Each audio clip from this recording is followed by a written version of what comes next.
you wanted the best, you've got the best podcast. The hottest podcast in the world. The Chris Voss Show, the preeminent podcast with guests so smart you may experience serious brain bleed. The CEOs, authors, thought leaders, visionaries, and motivators. Get ready. Strap yourself in. Keep your hands, arms, and legs inside the vehicle at all times, because you're about to go on a monster education roller coaster with your brain. Now, here's your host, Chris Voss. Hey folks, Voss here from thechrisvossshow.com. Well, ladies and gentlemen, there are things that makes official. Welcome to the Chris Voss Show. What can you say about our podcast? We've been doing this for 16 years, and my back is tired, people. One of the oldest podcasts still broadcasting after nearly 20 years. And Chris has broken back.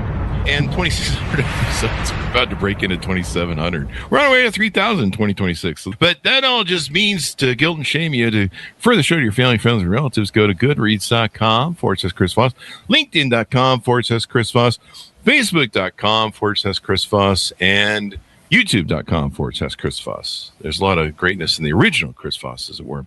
Opinions expressed by guests on the podcast are solely their own and do not necessarily reflect the opinions of the host or the Chris Voss Show. Some guests of the show may be advertising on the podcast, but it is not an endorsement or review of any kind. Today's featured author comes to us from bookstolifemarketing.co.uk. With expert publishing to strategic marketing, they help authors reach their audience and maximize their book success. Today we have an amazing young man on the show. We're going to be talking about his insights of books. We're going to get into maybe the possible endgame future of AI. And when I say endgame, I mean the human race. So we're going to find out, because someone has gone and researched and explored it and mapped out maybe how this all ends. I mean, humanity, it was a good ride. It was a good ride while it lasted, but, we just invented our replacement. Anyway, he's the author of the latest book to come out June 27th, 2023, called I Am Machine, Life Without Free Will. We're going to be talking with Lex Vanderploeg on the show, and he's from Sweden, I believe. Sweden? Is that Netherlands? Dutch. Netherlands. Well, that was close. I mean, Sweden, Netherlands. Didn't it used to be Sweden, or it was all Europe? Yeah. Europe. Go back to the 14th century. Yeah. I lived through that time, so I turned 58 next year, so I'm feeling my age. But yeah, I lived through that time, so there I was. Lex is his philosophical interests addressing life in our universe in collaboration with co-author Raymond van Aalst inspired the publications of I Am Machine and God's Retirement.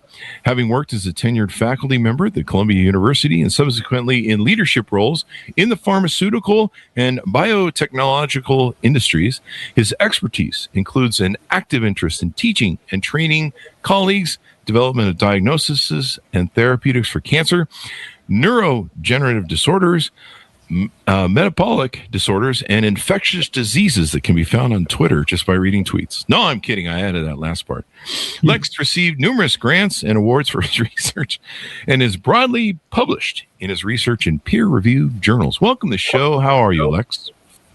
I'm looking forward to the discussion, Chris. What I've read about you is amazing, so I'm glad to be able to spend some time together. Don't believe everything they say, especially the bad stuff. I read about that too. Well, the good stuff is probably untrue. The bad stuff is probably true. Yeah. So it looks like I skipped this at the end of the bio because I try and keep it short, but I think this is important. In 2019, you founded RIFFIT, that's focused on AI-enabled instant text-to-song generation for general communication and therapeutic applications, giving anyone access to the language of song. So you've been in this AI space for a while.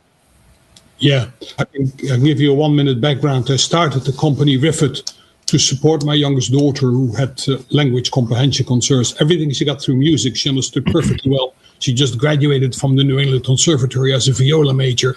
But the Riffit app has helped her, and real-time song is one that for many people gives an opportunity to comprehend language differently from what the spoken words are. Our brain processes song differently, and there are numerous clinical examples of that. It's powerful, And I filed a patent on it in 2019, AI-generated song for the treatment of. It issued in 2 years, and I own that space. So I'm glad for that. Well, that's pretty awesome. And it's great that it helps people. I know, like, there's some folks that are on the spectrum that are autistic, and they have a hard time functioning, at least in the way we function. They're functioning fine on their own. We're the weird ones. But some of them break through in song and with music or singing. And I think we've seen, like, even with like Alzheimer's and dementia, Tony Bennett was that way, where, he'd be lost in Alzheimer's, but they could put him on stage with the piano, hand him a mic, and he would suddenly know all the songs. Yeah. He just croon away. And so, music's a very interesting thing. So you've been in the space a long time. Lately AI has really taken off. It seems like these last 2 years where it's just gone crazy in the investments and stuff. So what motivated you to write this book in 2023 then? I'll give a short outline. Okay. I was raised in the Netherlands, deeply religious Roman Catholic. And I enjoyed that because of the knowledge, or the perceived knowledge, of what life is about. I very much wanted to become a priest. My dad said, you can't go to the seminary here. I want you to go to high school first. So I went to high school, finished high school. Then I applied for biology in Amsterdam University, and for theology in Nijmegen. I quickly heard from University of Amsterdam I was accepted. I never heard from the University of Nijmegen for theology. Perhaps my father had something to do with that. So I've studied what life is about, not from a religious perspective, but from a scientific physics, mathematics, genetics, a broad array of topics. But I've always stayed very close to it. And my close friend Raymond van Aalst, whom I knew from elementary school when I was 7 years old, we've known each other now for 65 years pretty much. He's a very good artist. So we first published the God's Retirement, which is kind of like dealing with the notion that when you step through what life is about, our physical reality has sufficient data to explain what life is about. And subsequently, we wrote I Am Machine, which speaks to the concepts that our perceived functioning is one where we believe we're in charge of everything, but have come to the conclusion that that is faulty.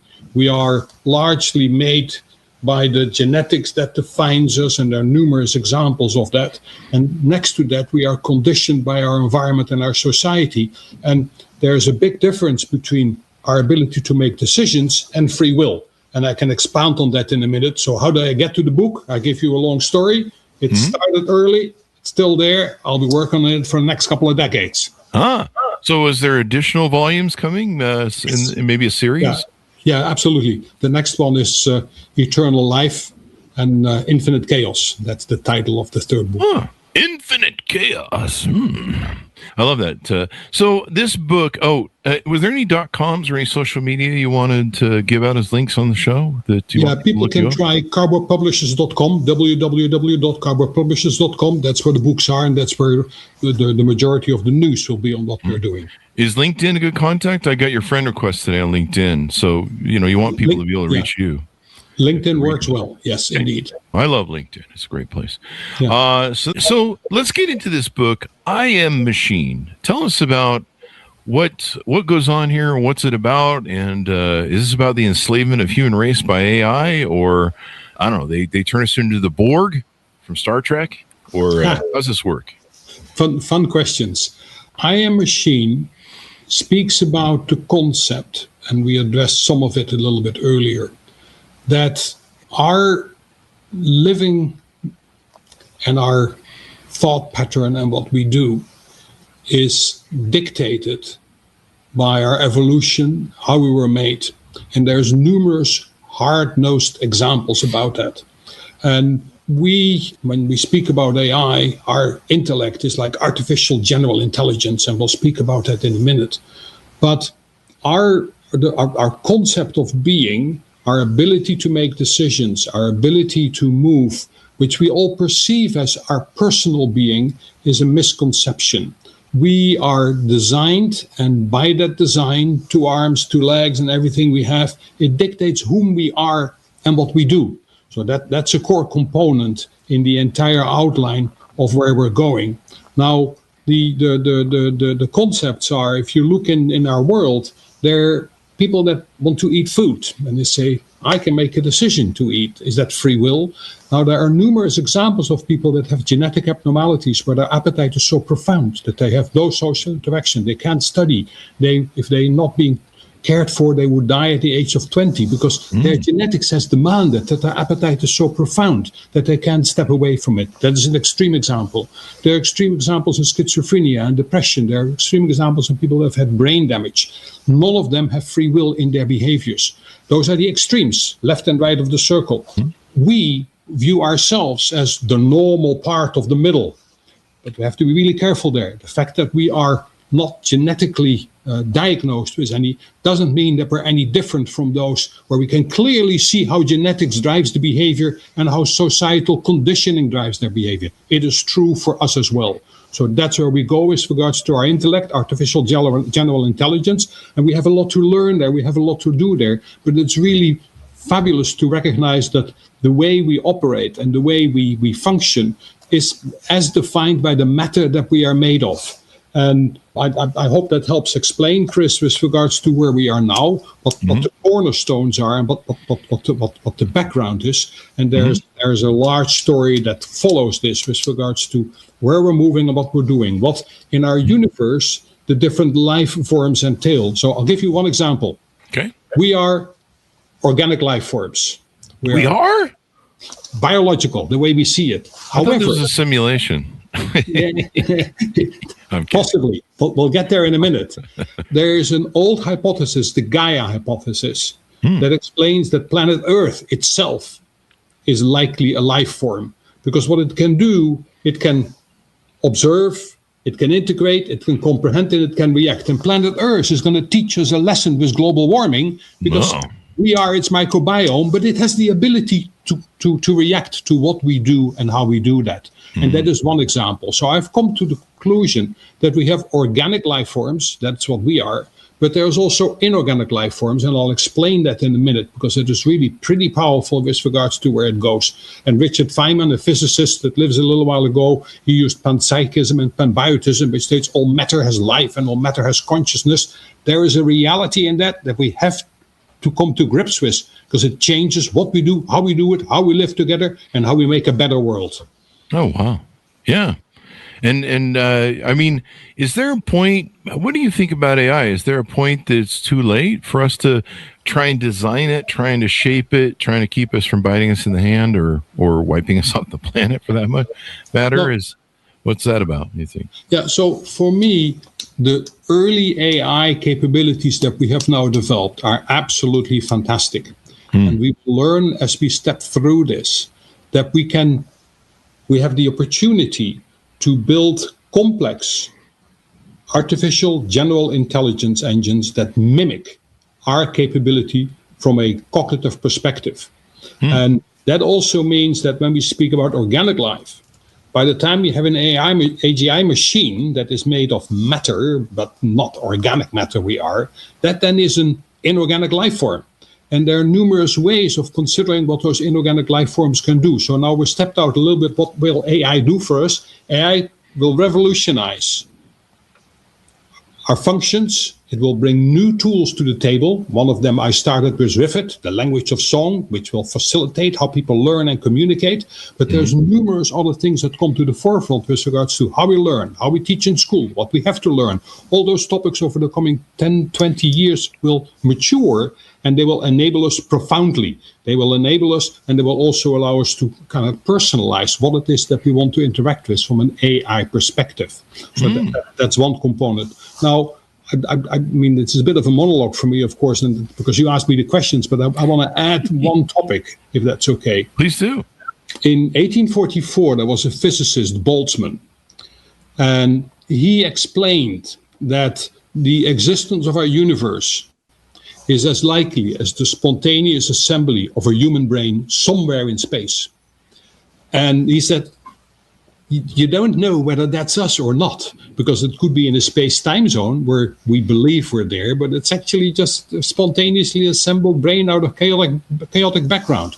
Now, that's an interesting philosophy, but keep in mind that if there's inorganic life and you can store information, whether it's by electrical currents or by magnetic waves as they are there. They themselves, like planet Earth, can store information and can work with that information to enable cognition. And there will be inorganic life forms like the Boltzmann brain and like AI machines that will comprehend what we do and that will build cognition as it is there. What I love to fantasize about is, if that is correct, the core component is that by the time that I have died and 1 trillion years has passed, there could be an inorganic set of electrical pulses and magnetic waves that bring my brain together as it is now. And Chris, your brain could be in there as well, and everything we now do could be repeated at that point. Oh, wow. This is not a fantasy. This is an AI fantasy where we don't necessarily need machines, but we can work with the matter we have the way that Richard Feynman defined it.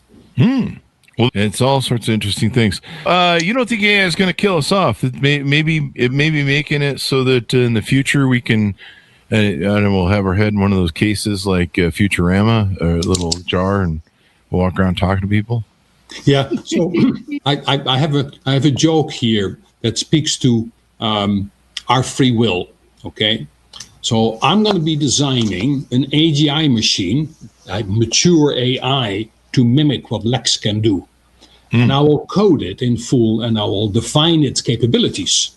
The first question is, will that machine have free will? I made it. Of course, it has as much free will as I have. So no free will there. It can make decisions, but it is defined by the limitations that I have put on there. But the next thing is, if we make out of that AI machine, that AGI machine, a robot, and that robot walks around and finds a partner and says, hey, I really like it. Let's get married. And then there will be an AGI machine and an organic life form that says, this is Don't do it. Run. Yeah. I'm kidding. But then the main component thereafter is, if that happens and they want a divorce, one of them could state, I think we should just unplug it, stop the power. And that then brings us into a very different world with regards to where AGI will take us in the future, because it's going to impact our lives profoundly. Yeah. Profoundly, as it were. So, yeah, I mean, it's going to be an interesting world. What do you think about the race and everything you study with AI? What do you think about this? Some people think there's an investment AI bubble. There's some duplicity and overlap of all the top companies investing in each other's AI to where if it all goes bust, it becomes too big to fail almost. What do you think of, is there a bubble in AI, do you think, in investing right now or in finances? There is tremendous promise, but we have a long way to go to mature the AI we have now, not just on the near-term applications, but truly get it to artificial general intelligence. So it is too early to call it a bubble. Will there be failures? Absolutely. But eventually we will get there. I remind myself, Chris, you may notice, when I was little, that's when the conveyor belts were invented.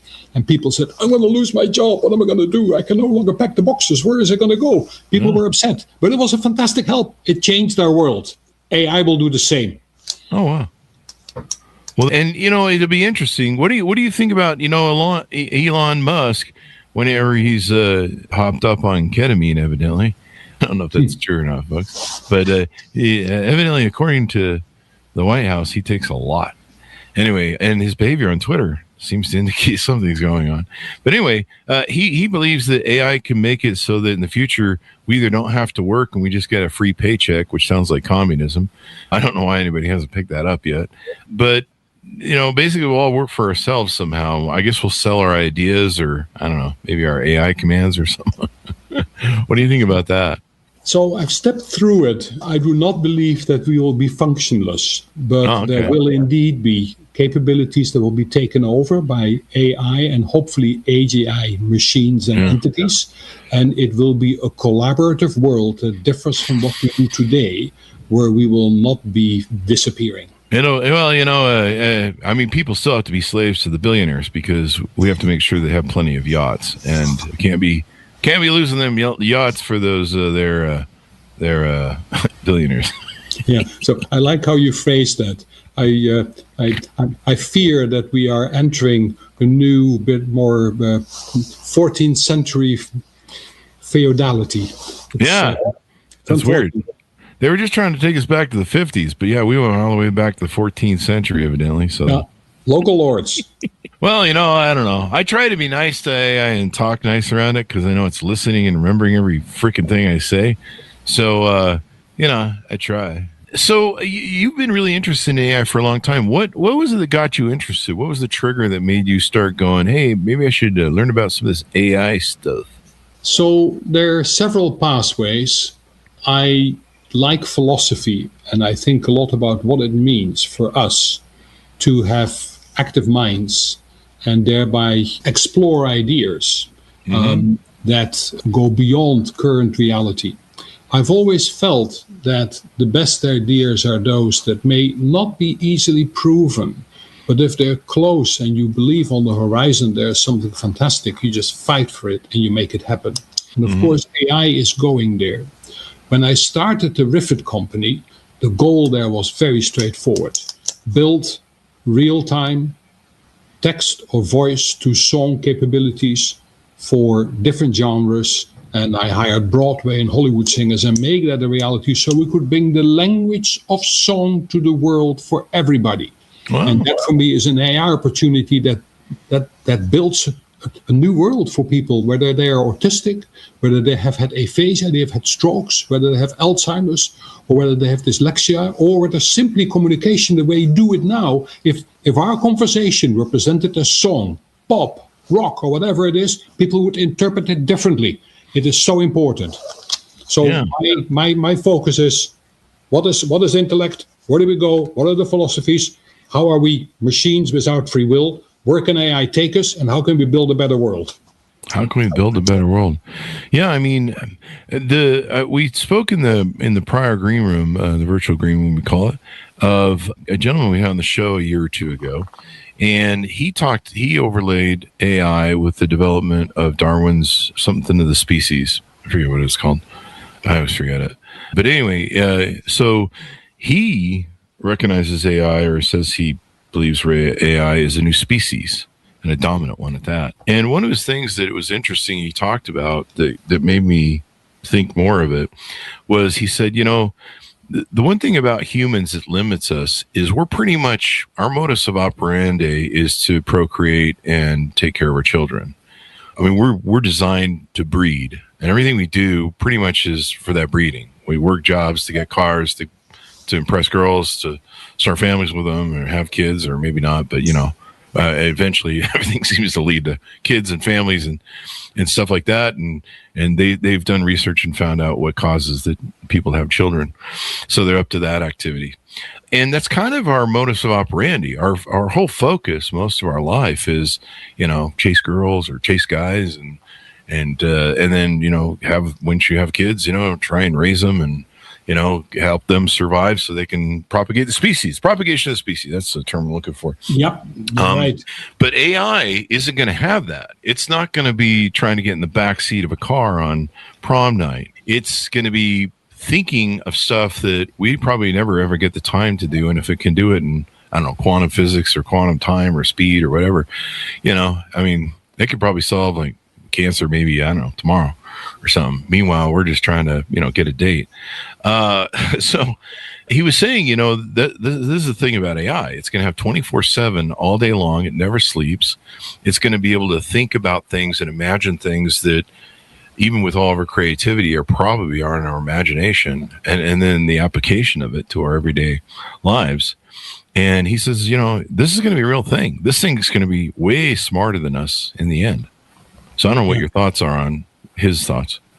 Yeah, so I do believe that we have the opportunity to build truly intellectual AI systems and bypass our current cognitive abilities depending on whom you work with or with whom you speak.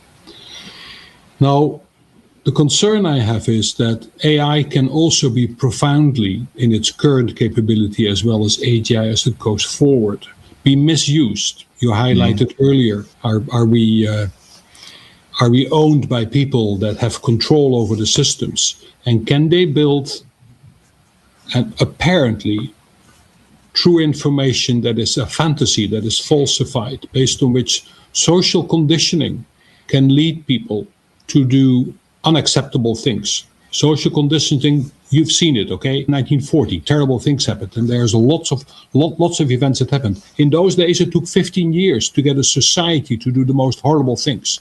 With AI, once we move it forward, and if you misuse it, there is the opportunity to build new data that people will believe once it's set at the right time, and can thereby misinterpret it and can be used for political upheaval. I am extremely worried about that, and it is important that we, as a society, build the capabilities to control that, because there is potential damage.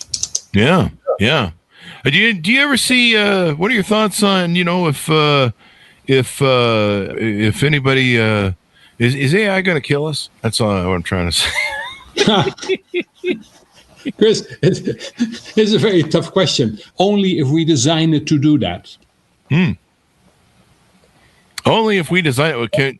Is there a way that we can accidentally design it to do that, or do we have to be intentional and try and control it on the outset? Yeah. So today the systems aren't as mature as that what you've highlighted. By the time AI would have the opportunity as AGI to bypass our intellect and thereby take control of what humanity does under selected conditions, there will be now we're in a fantasy world, which I like to work in a lot, and this is a difficult conversation because there are risks. Definitely risks.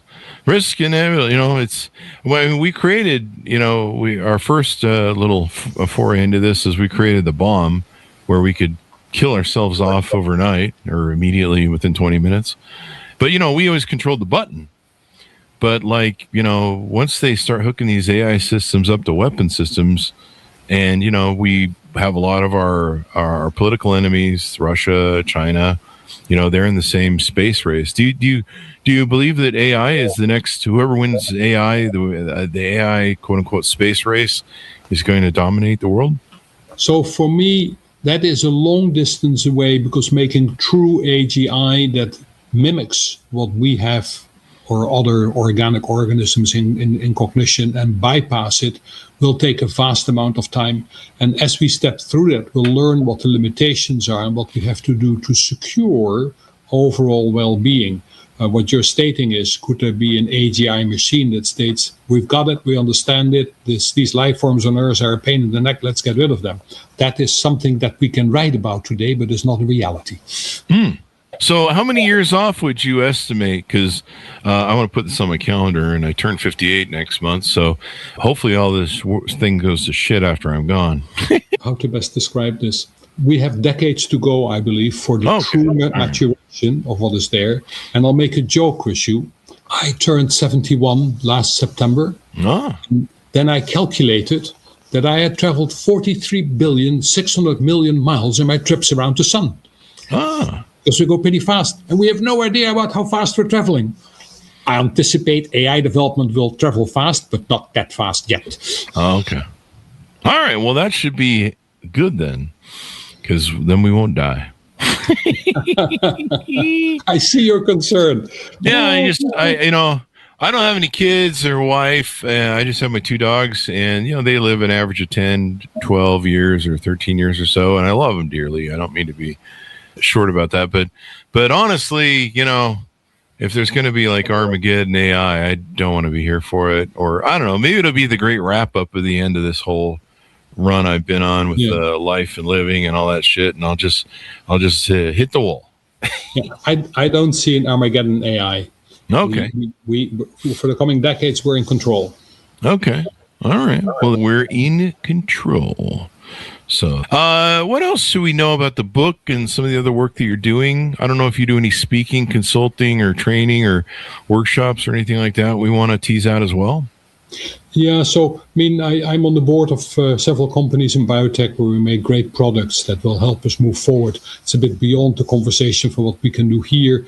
I'm an advisor to selected organizations. For me, the core component is what I spend tremendous amounts of time on, is the philosophy of life. What are we? Where are we going?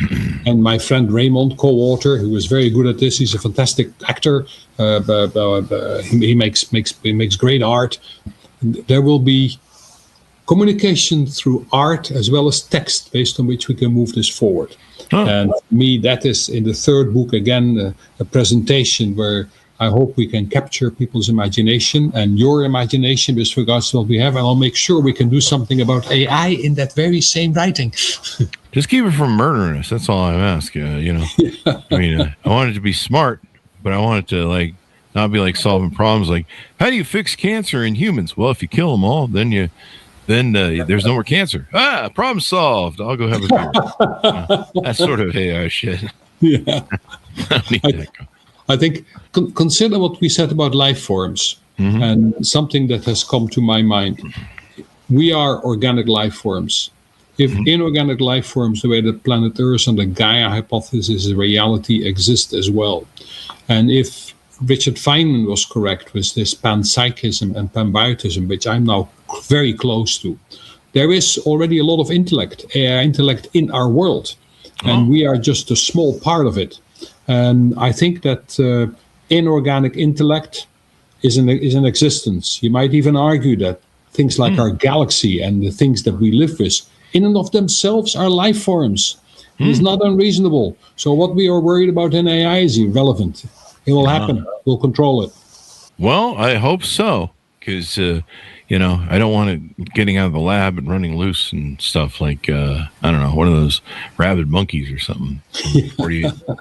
48 hours or whatever. As we go out, give people a final pitch out to order up your book and wherever they can find you on the internet. Yeah, go to www.carbopublishers.com. I Am Machine, Life is Art, Free Will is available, and a range of different links. It's available on Amazon, Ballast, Books, Barnes & Nobles, a range of different opportunities, Books to Life Marketing, City of Books. There's inroads. We will continue to present art. We will continue to write and look at the philosophy of life as we make progress, thereby enabling our thinking with regards to whom we are, what we are doing, and why we are here. So this is going to be fun to read and find out more. Thank you very much for coming to the show. We really appreciate it. And you made me sleep better at night because I don't have to worry about being murdered in my sleep by Terminator robots, at least not yet. Chris, you're a smart man. You've done this for a living, so we'll be okay. You'll be okay, Chris. It's going to be fine. All right, then. Sounds good. I'll take that as a guarantee. Now, remember, if Armageddon AI hits and they wipe us off the planet, I'm going to call you and complain. They can burn my book in the fireplace. I will. I'll be holding it as I sink into the flames of AI Armageddon. Yeah. Damn you! Damn you! You promised it was going to be fine. And you lied. Anyway, you didn't lie. Well, in the bigger concept of what exists in the universe, we're always going to be fine. Well, that's true. That's kind of what I always wonder about it. Are we going to get replaced as the AI as the Axis predator? So it's very interesting, Chris, what you highlight and what you've shared as a concern. I will follow up with you. Yeah, and the other thing too is jobs. People are really scared about losing their jobs. I've really been kind of surprised. I don't know why I should be surprised, but it did surprise me.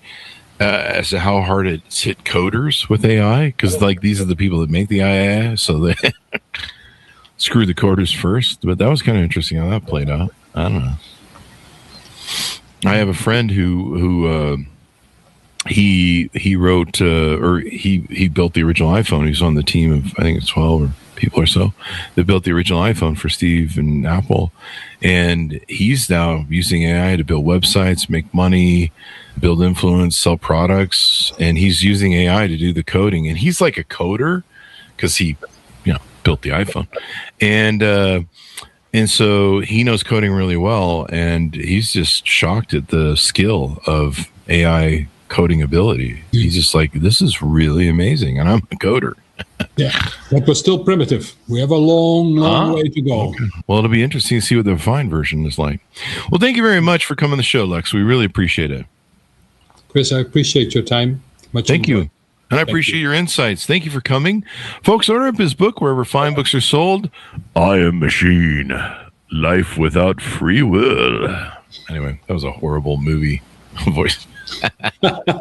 There you go. People right now are tuning in and go, what the fuck is going on? Anyway, guys, thanks for tuning in. We certainly appreciate it. Go to goodreads.com/Chris Voss, LinkedIn.com/Chris Voss, Chris Voss1 on the TikTok, and all those crazy places on the internet. Be good to each other. Stay safe. Don't make me come back there and pull over the car. And I'll see you next time. Let me know. You've been listening to the most amazing, intelligent podcast ever made to improve your brain and your life. Warning, consuming too much of the Chris Voss Show podcast can lead to people thinking you're smarter, younger, and irresistible sexy. Consume in regularly moderated amounts. Consult a doctor for any resulting brain bleed.